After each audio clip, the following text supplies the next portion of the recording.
증시 올랐습니다. 다우지수와 S&P 500 또다시 사상 최고치 경신을 했습니다. 다우가 오늘 많이 올랐어요. 0.6% 올랐고요. S&P 500 0.5, 나스닥 지수 0.2% 상승을 했습니다. 자, 지금 골드락스 기대감이 높아지고 있습니다. 너무 뜨겁지도 너무 차갑지도 않은 최상의 상태. 그러니까 물가, 인플레이션을 자극하지 않으면서 경제가 이 성장 경로에 잘 온전히 있는 너무나도 완벽한 이런 상태. 지금 그 상태가 됐다라는 그런 기대감들이 모락모락 올라오고 있습니다. 오늘 가장 중요했던 건 바로 4분기 GDP 속보치였죠. 그 내용이 너무 좋았습니다. 그래서 내용 먼저 좀 보실게요. 그래서 지금 월가에서는 정말 탄탄한 경제 성장과 인플레 둔화라는 이 완벽한 조합을 보여주는 지표였다라는 그런 분석들이 좀 나오는데요. 자, 4분기 GDP 속보치 이거 연율 기준으로 된 겁니다. 그러니까 4분기에 경제 성장을 해서 그거를 연율로 환산한 3.3% 나왔습니다. 이거 3분기 때 4.9였거든요. 그러니까 3분기와 비교하면은 둔화됐네? 근데 예측이 됐었거든요. 4분기에는 분명히 더 많이 둔화가 됐을 거야 라고 예상들을 했었거든요. 그래서 시장에서는 2% 성장을 예상을 했는데 3.3이 나오니까 이건 거의 서프라이즈급으로 나온 겁니다.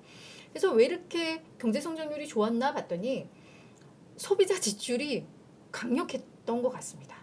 여기에다가 정부 지출도 정부에서도 그러니까 열심히 경제 부양을 위해서 경기 부양을 위해서 지출을 하면서 그게 아마 경제 성장을 이끌었던 것 같아요. 개인 소비 지출이 전년 대비 2.8% 성장을 했고요. 증가를 했고요. 주정부, 지방정부 지출이 3.7% 늘었습니다. 그리고 중앙정부라고 할 수 있는 연방정부의 지출도 2.5% 증가했고요. 총 민간 기업들의 이 미국 내 투자도 2.1% 늘었습니다. 이런 부분들이 미국의 경제 성장을 잘 뒷받침해줬다라는 부분입니다. 오케이, 좋아. 그러면 이제 물가는 어땠나? 물가 지표들을 봤더니요. GDP 물가 지수가 1.5% 상승한 것으로 나왔는데 이게 전분기에는 3.3이었고 시장 예상은 2.3이었으니까 예상보다 물가는 더 낮게 나왔습니다. 그리고 개인 소비지출 물가지수 이거 4분기 걸 봤더니 1.7%로 전분기 2.6%보다 많이 낮아졌고요. 변동성이 큰 식료품, 에너지를 뺀 근원 PC도 2%로 지금 2개 분기 연속 연준의 목표치에 도달을 했습니다. 이렇게 나오니까 시장에서는 너무 좋고 일부에서는 이거 열반 상태다 이런 수식어들이 막 붙어 나오고 있습니다. 이 지표를 보고 그러면 우리 경제학자들은 어떻게 평가를 했는지 좀 볼게요. US뱅크의 베산 보비노 수석 이코노미스트는 강력한 성장률에 안정적인 인플레이션, 정말 이건 초음속 골드락스다 라고 이야기를 하고 있습니다. 앞서 이제 골드락스는 설명을 드렸고 음속이 이 소리의 속도잖아요. 근데 초음속이라 하면 이것보다 훨씬 빠른 속도, 그러니까 매우 빠른 속도로 골디락스를 만들어가고 있다라고 평가를 한 거죠.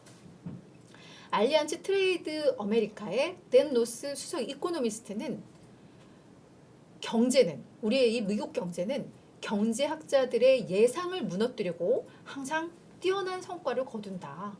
다들 경기 침체, 경기 둔화 우려했는데 경제는 A놈들 그러면서 오히려 너무나도 좋은 성과를 내더라.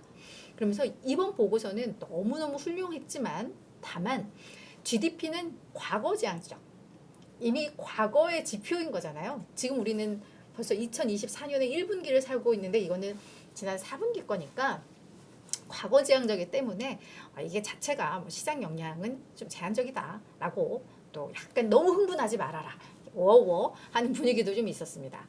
해리스 파이낸셜의 제이미 콕스 분석가도 강력한 소비와 인플레이션 하락의 완벽한 조합이었다라고 이야기를 하고 있습니다.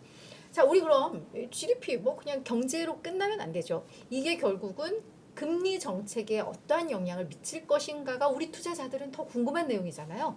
그 내용들도 정리를 해봤습니다. 자, 이번 지표.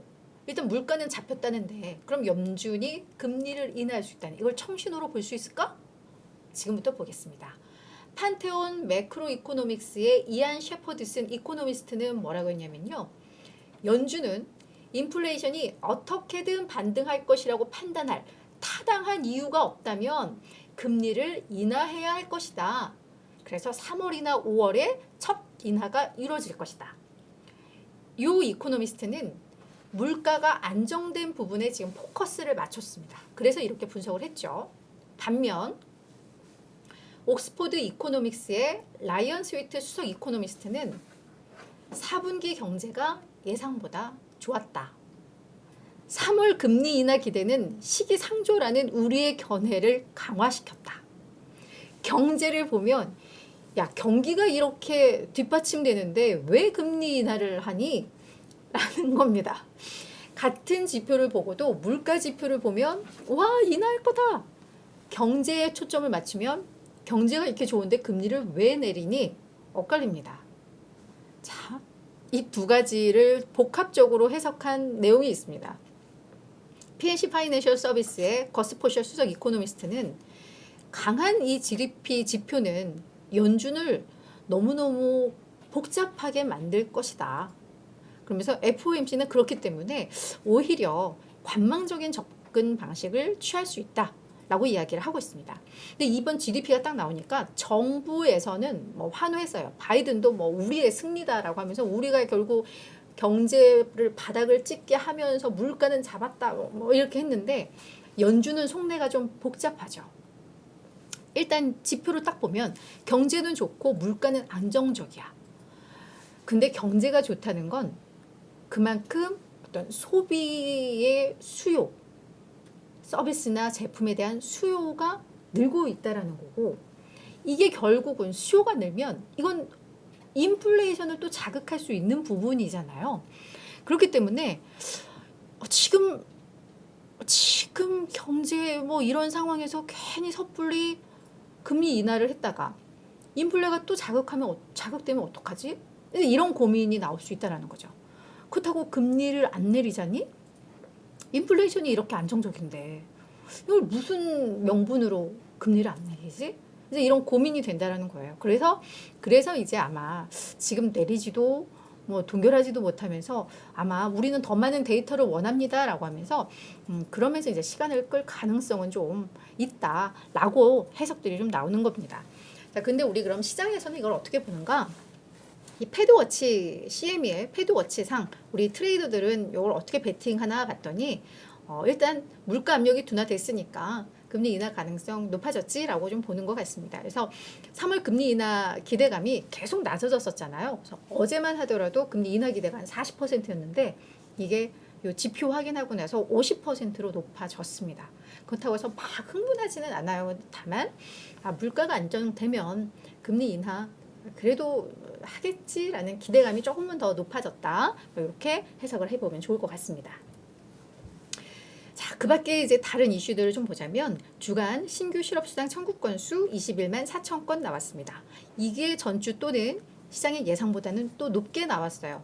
그죠? 그래서 어느 정도 또 균형감은 맞춰준 것 같아요. 그래서 신규 실업자가 좀 늘었구나.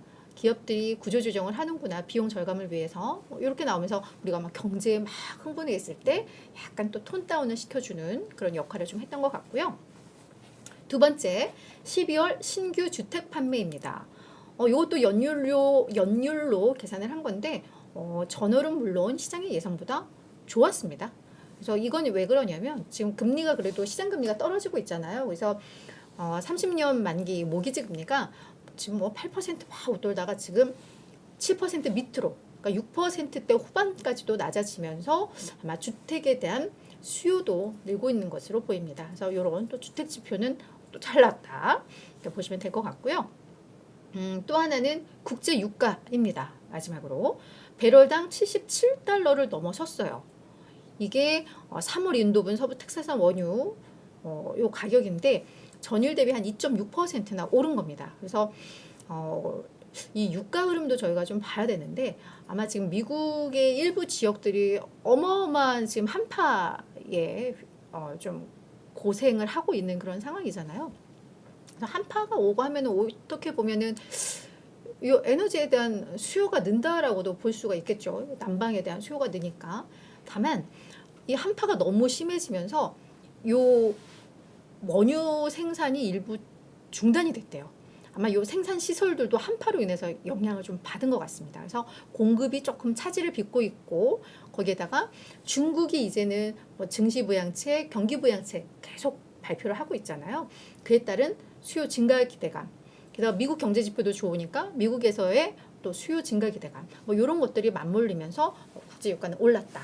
요거는 또 물가를 자극하는 요인이에요. 그래서 오늘 그냥 많이들 이렇게 맞물려 있습니다. 그래서 시장이 너무 막 치솟지도 하고 조절하지도 않고, 그냥 투자 심리는 조금 더 긍정적이었지만 그렇다고 막 이렇게 흥분하지 않게 이게 약간 잠잠해지는 뭐 그런 좋은 흐름으로 잘 마무리가 됐다, 이렇게 정리가 될 것 같습니다.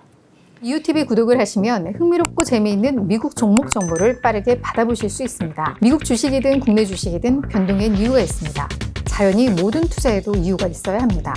이웃TV가 서학 개미들의 길잡이가 되어 그 이유를 함께 찾아가겠습니다. 매주 화요일부터 금요일 오전 8시 유튜브 라이브로 찾아가는 이웃 누나의 이웃TV, 많은 관심 부탁드립니다.